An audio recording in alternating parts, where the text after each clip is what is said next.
How's everybody doing? My name is Anthony Brian Logan, and today we got to talk about Andrew McCabe, the former acting FBI director and the former deputy FBI director, and a 60 Minutes interview that he gave yesterday, which was February 17th, 2019, coincidentally, just 2 days before his book is released. I will not place the book on the screen.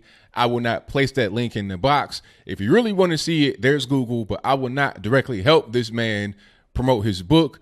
But I had to tell you about the book because that's the reason why the interview was going on. Because when I saw him do the interview, I'm like, okay, I'm kind of confused here. You already have been implicated for lying to the federal authorities. You might actually kind of hurt yourself with the interview.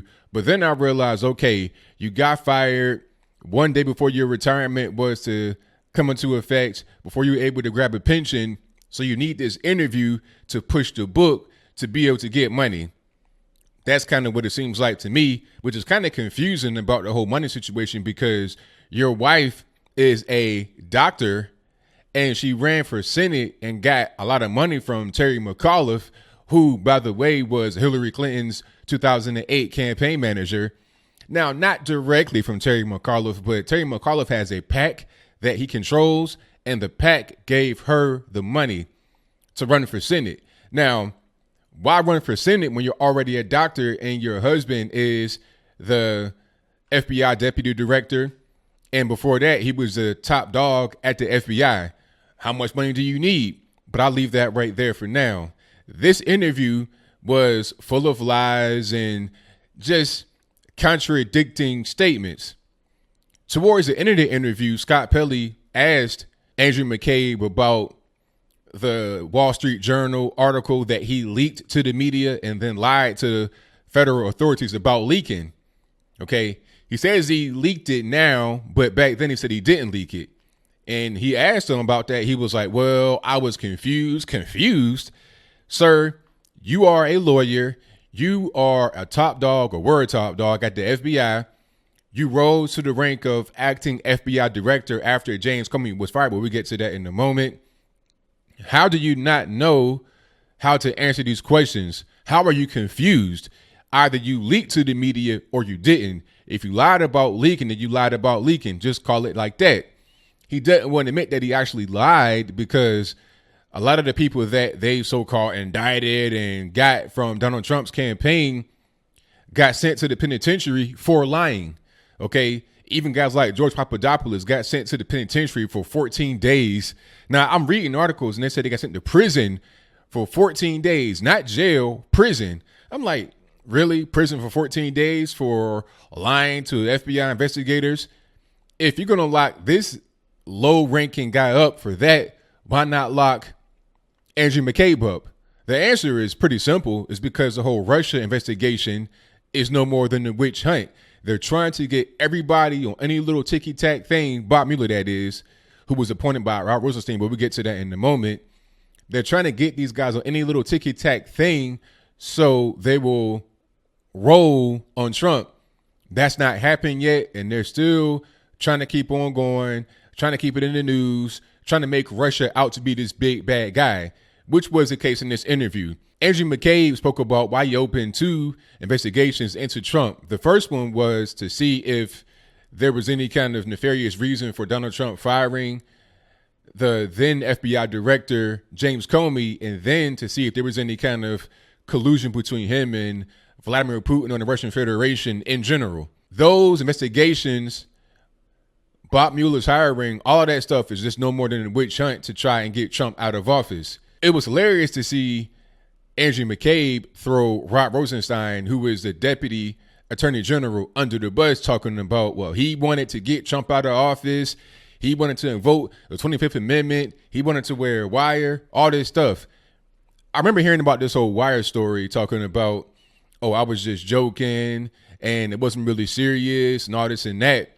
Andrew McCabe was like, nah, he was dead serious. He wanted to wear a wire and he wanted to vote in the 25th Amendment. He was not joking. He was dead serious. So you're throwing him under the bus for what?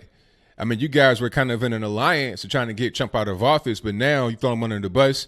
Maybe it's make yourself look better to kind of like wash your hands of the whole situation.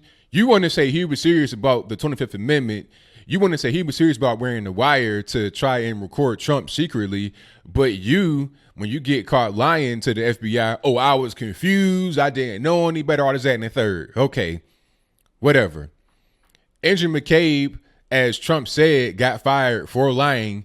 In my opinion, he did more lying in the actual interview. In Trump's opinion, he did the same thing. And I'll play some tweets from Trump on the screen before you reacting to the actual interview. It was full of lies. I'm glad that Andrew McCabe is gone. Hopefully we get Rob Rosenstein out of there as well. We can get Bob Mueller out of there. Just get the whole swamp out. Just get everybody out. You know, Jeff Sessions, he's gone. These people got to go. Draining the swamp is not an easy task. Some may believe Andrew McCabe and what he was saying because of how he was saying it during the interview. He was very convincing, but you got to understand, these guys are lawyers.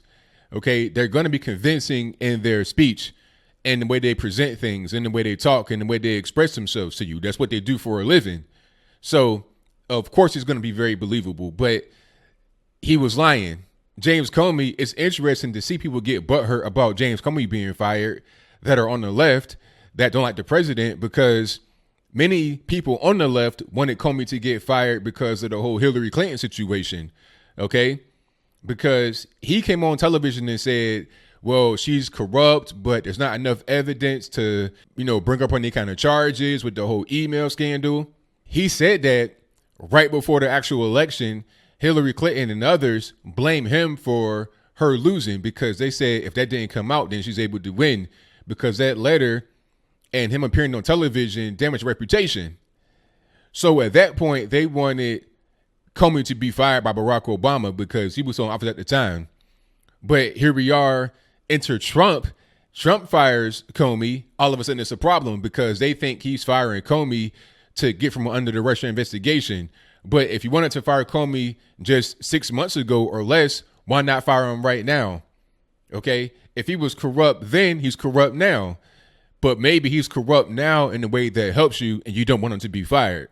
Either way it goes, this interview was no more than a way for him to promote his book, to get himself out there. And it really just displays the double standard that exists when you're talking about the federal government. Why isn't Andrew McCabe in the penitentiary? If you put Papadopoulos and people like that in the penitentiary, why not him for lying? He admitted that he lied. He just said he was confused. That's why he gave a statement that was not congruent with the truth. All these little words they use. Oh, I was confused and I didn't intentionally mislead and I don't recall. Come on.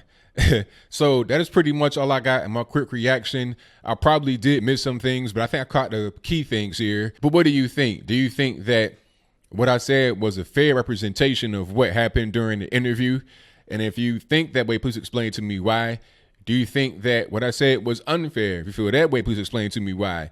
Did I miss anything here? Is there anything I could have covered that I did not cover that was talked about in the actual interview? And if you want to see that interview, it is in the description box below. It's about a half hour, so get something to eat and drink. You're going to be there for a minute. But whatever your comments are, please let me know in the comments below. And that's all I got to say for this video. If you like what you heard, please comment, rate, share, and subscribe. Peace.